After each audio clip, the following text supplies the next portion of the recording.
उत्तर प्रदेश के प्रयागराज में रामनवमी पर महाराजा सुहेलदेव सम्मान सुरक्षा मंच से जुड़े कार्यकर्ता के ऊपर आरोप लगा है कि उन्होंने सालार मसूद गाजी दरगाह पर भगवा झंडा फहराया है। हालांकि पुलिस के पहुंचते ही कार्यकर्ता वहां से भाग निकले। अब इस मामले पर सियासी तूफान खड़ा हो गया है। समाजवादी पार्टी के मुखिया और यूपी के पूर्व सीएम अखिलेश यादव ने राज्य सरकार पर जबरदस्त हमला बोला है। उन्होंने आरोप लगाया कि सरकार इस तरह की चीजें करवाकर मुख्य मुद्दे से भटका रही है। अखिलेश यादव ने कहा कि झंडा फहराने वाला सीएम की जाति का है, उसको सरकार, पुलिस, एसपी, कमिश्नर कोई कुछ नहीं बोलेगा। मुख्यमंत्री के इशारे पर सब कुछ किया जा रहा है।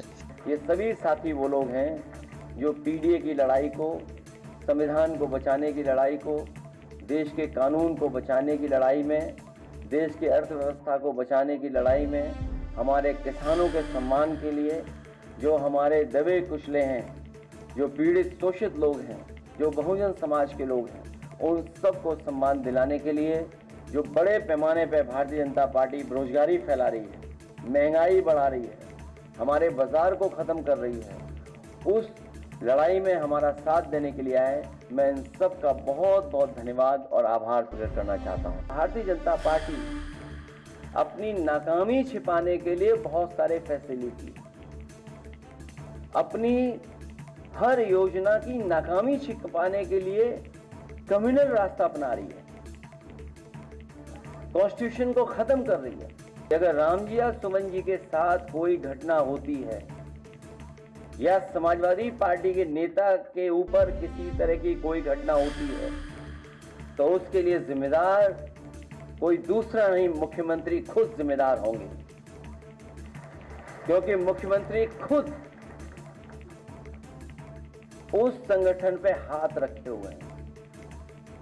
जितने भी लोग उसमें दिखाई दे रहे हैं, हालांकि जाति की बात नहीं करनी चाहिए, जातियों की बातें समाजवादी लोग नहीं करते हैं, लेकिन कहीं ना कहीं जाति कनेक्शन भी उन्हीं का उनसे दिखाई देता है। कोई मनु गड़बड़ आए थे, उन्होंने ये व्यवस्था की जिसकी वजह से हमें आज भी अपमानित होना पड़ रहा है। कोई ये मनु महाराज गड़बड़ कर गए जिसकी वजह से आज भी हम लोगों को अपमानित होना पड़ रहा है। और अगर वीडियो आ गया हो तो जरूर दिखाइए, ये चाल, चरित्र और चेहरा भारतीय जनता पार्टी का दिखाई देगा आपको स्क्रीन पर। ये बाबा साहब भीमराव अंबेडकर जी का जो संविधान है, ये हमारी ढाल है, हमारी संजीवनी है, हमें सम्मान दिलाता है, उसी को खतरा पैदा कर रहे हैं। सोचिए, कोई कल्पना कर सकता है कि एक डेमोक्रेटिक कंट्री में, कॉन्स्टिट्यूशनल, जहाँ कॉन्स्टिट्यूशन हो, जहाँ कानून हो, जहाँ शपथ ली गई हो, वहां पर कोई झंडा लेकर के इस तरह का व्यवहार कर ले, और फिर पुलिस जो देख करके टांग पे गोली मार देती है। कि मुख्यमंत्री जी कह रहे थे कि 80-20 की लड़ाई है, तो मैं जानना चाहूंगा, मैं 20 में हूं कि 80 में हूं? और मैं उन्हें बताना चाहता हूं, दूसरी बात बताना चाहता हूं, अगर ये 80-20 की लड़ाई का गणित उनके पास है तो ये लड़ाई 80-20 की नहीं है, ये लड़ाई 90-10 की है।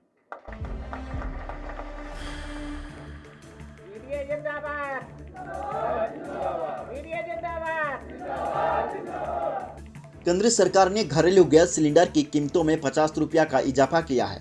सरकार ने एक साल के बाद घरेलू गैस सिलेंडर की कीमतों में कई बदलाव किया है। आखिरी बार गैस सिलेंडर की कीमत 9 मार्च 2024 को बदलाव किया गया था। तब सरकार ने गैस सिलेंडर की कीमत में 100 रुपया की कटौती की थी। खास बात तो ये है कि घरेलू गैस सिलेंडर के दाम में मार्च 2023 के बाद घरेलू गैस सिलेंडर के दामों का इजाफा हुआ है। गैस सिलेंडर के दाम 50 रुपया का इजाफा किया है। वहीं दूसरी ओर सरकार ने पेट्रोल और डीजल की कीमतों को लेकर भी भविष्यवाणी की है। सरकार ने कहा कि जल्द ही पेट्रोल डीजल की कीमत में कटौती की जा सकती है। घरेलू गैस सिलेंडर की कीमत में एक साल के बाद बदलाव देखने को मिला है। Gas cylinder Let me start where I think you want me to start. You would have seen a notification from the Ministry of Finance saying that the excise rates are going up by 2 rupees on petrol and diesel. Let me clarify up front on the record. We've already issued a clarification from the ministry. This will not be passed on to the consumer. So now the next question is what is going to happen to petrol prices? Because I know you guys are dying to ask me this question. Several of you have already messaged me. Look, international price of petrol came down to around $60 a barrel. $60 of crude per barrel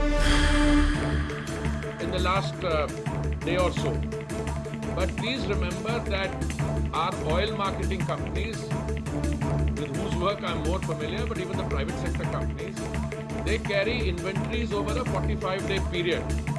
And if you go back to say early January, the crude price then was $83, which came down subsequently to $75. So the crude inventory that they're carrying is at $75 on an average per barrel. So, but if your question is going forward from here, if the price remains at $60 a barrel as it is today or thereabouts, and I'm not going into the Indian basket or Brent, etc., I'm not going into that, then can you legitimately expect prices of petrol and diesel to be moderated by the oil marketing companies in keeping with the global price? To which my answer would be yes. In a deregulated sector, you can expect them to accordingly adjust the market retail price. Petrol diesel पर सरकार ने excise duty बढ़ा दी है। केंद्र सरकार ने gazette notification जारी करके पेट्रोल डीजल पर एक्साइज ड्यूटी बढ़ाने की जानकारी दी है। ये एक्साइज ड्यूटी सीधे तौर पर आम आदमी के जेब पर बोझ नहीं डालेगी। दरअसल इंटरनेशनल मार्केट में कच्चे तेल दाम कम हुए हैं, जिसको देखते हुए सरकार ने पेट्रोलियम कंपनी जैसे भारत पेट्रोलियम, रिलायंस और हिंदुस्तान पेट्रोलियम पर लगने वाले एक्साइज ड्यूटी को प्रति लीटर 2 रुपया बढ़ा दिया है। अब देखना होगा कि देश के तेल कंपनी पेट्रोल डीजल के दाम बढ़ा दी है या फिर वर्तमान के जो रेट है उसी कीमत पर लोगों को पेट्रोल डीजल की आपूर्ति करती रहती है। पेट्रोल डीजल पर सरकार ने एक्साइज ड्यूटी बढ़ा दी है। केंद्र सरकार ने गजट नोटिफिकेशन जारी करके पेट्रोल डीजल पर एक्साइज ड्यूटी बढ़ाने की What we have decided therefore is that the average price, not the average, the price per cylinder of LPG will increase by 50 rupees. In other words, from 500 it will go up to 550 and the other one will go up from 803 to 853. Now this is a step which we will review as we go along. As it is, we review these every 2 weeks or 3 weeks. And therefore the excise duty that you have seen increase is not to go on to the consumer on petrol and diesel. As I kept telling you, that excise increase is intended to compensate the oil marketing companies for the 43,000 crore that they have incurred as a loss on the gas part of it. Now you will say, what will happen to petrol and diesel? सोमवार को बिहार दौरे पर पहुंचे कांग्रेस नेता राहुल गांधी ने मोदी सरकार और RSS पर जमकर हमला बोला है। उन्होंने कहा कि महात्मा गांधी ने माई एक्सपेरिमेंट्स विथ ट्रूथ लिखा था, मोदी जी शायद माई एक्सपेरिमेंट्स विथ लाइज लिखेंगे। शेयर बाजार में भारी गिरावट पर राहुल ने कहा कि अमेरिकी प्रेसिडेंट डोनाल्ड ट्रंप ने शेयर बाजार की धज्जियां उड़ा दी है, आज मार्केट की धराशायी हो गया है। आरएसएस पर हमला बोलते हुए कहा है कि देश के संविधान में सावरकर की सोच नहीं है, इसमें महात्मा गांधी, जवाहरलाल नेहरू और अंबेडकर जैसे लोगों का सेवा है। आज इस देश में आदिवासी दलित सेकंड सिटीजन है। इस देश में अगर आप दलित हो, पिछड़े वर्ग के हो, आदिवासी हो, माइनॉरिटी हो, और उसमें मैं महिला भी जोड़ सकता हूं, पिछड़ा बोला, ईबीसी हो, अति दलित हो, अगर आप अपर कास्ट के नहीं हो तो आप सेकंड क्लास सिटीजन हो। और मैं ये ऐसे नहीं बोल रहा हूं, मैं सोच समझ के बोल रहा हूं, मैं पढ़ लिख के बोल रहा हूं, और मैं सिस्टम को बहुत गहराई से देखने के बाद बोल रहा हूं। मैं आपको 2-3 उदाहरण देना चाहता हूं। तेलंगाना में हमने कास्ट सेंसस किया और बात अब तेलंगाना में कास्ट सेंसस से बहुत आगे निकल गई है।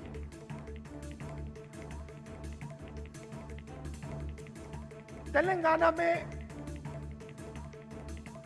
हम आपको ऐसा इंफॉर्मेशन दे सकते हैं सामाजिक इंफॉर्मेशन कि आप अपने सपने में भी नहीं देख पाओगे। वो कैपेबिलिटी अब तेलंगाना की सरकार के हाथ में है।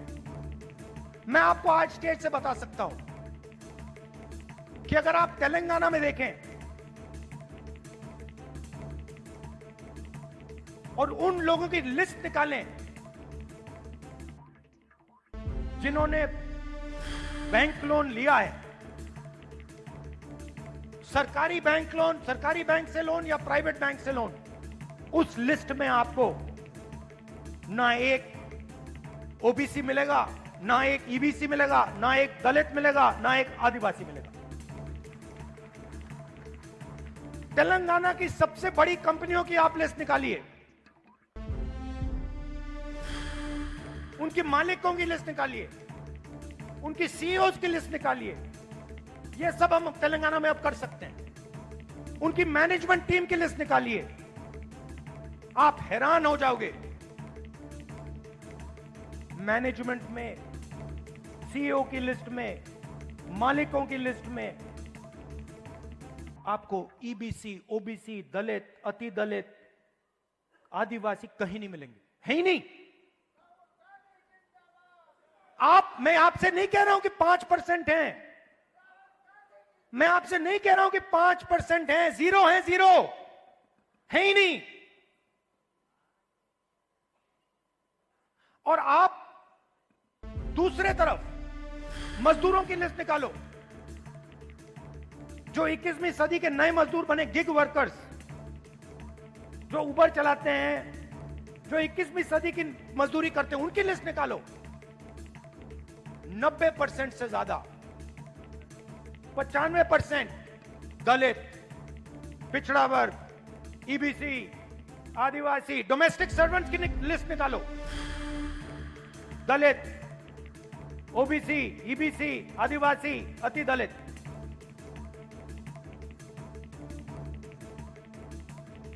और मैं सिर्फ कंपनियों की बात नहीं कर रहा हूं, मैं अस्पतालों की बात कर रहा हूं, शिक्षा के सिस्टम की बात कर रहा हूं, सरकार की बात कर रहा हूं, कॉर्पोरेट इंडिया की बात कर रहा हूं। जहां भी आप देखो, आप हो ही नहीं।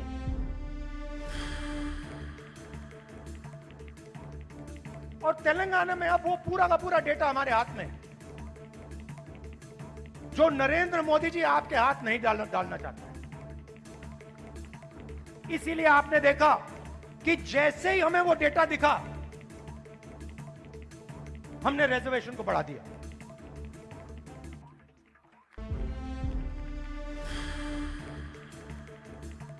मैंने नरेंद्र मोदी जी को लोकसभा में सामने बोला, ये जो फेक दीवार बना रखी है 50% रिजर्वेशन की, इसको अगर आप नहीं तोड़ोगे तो हम इसको तोड़ के गिरा के फेंक देंगे। और दूसरी बात, इस देश के दलितों को, पिछड़ों को, ईबीसी, ओबीसी, अति दलित, आदिवासी, गरीब जनरल कास्ट के लोगों को पता लगना चाहिए कि इस देश की सच्चाई क्या है। हमने अपने डिस्ट्रिक्ट प्रेसिडेंट्स चुने, और मैं ये नहीं कहूंगा कि ये बहुत बड़ा कदम है, मगर ये एक जरूरी कदम है। पहले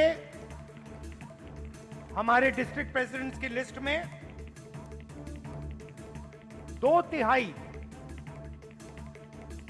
अपर कास्ट के लोग थे। अब हमारी नई डिस्ट्रिक्ट प्रेसिडेंट्स की लिस्ट में 2/3 ईबीसी, ओबीसी, दलित, पिछड़ा वर्ग, माइनॉरिटी के हैं। और अगर आप हमारे वर्किंग प्रेसिडेंट्स को देखें तो यह बात और भी गहराई से हुई है। मैंने और खारगे जी ने बिहार की टीम को साफ बता दिया है कि आपका काम बिहार के गरीब जनता की रिप्रेजेंटेशन का काम है। आपका काम दलितों, ईबीसी, ओबीसी, गरीब जनरल कास्ट, महिलाओं को जगह देने का काम है। और आपको यह काम बिना झिझके बिना डरे ये काम पूरा करना है। हम राजनीति में आपके लिए दरवाजा खोलना चाहते हैं। आपके युवाओं को हम राजनीति में लाकर, आपको हम राजनीति में लाकर बिहार का चेहरा बदलना चाहते हैं।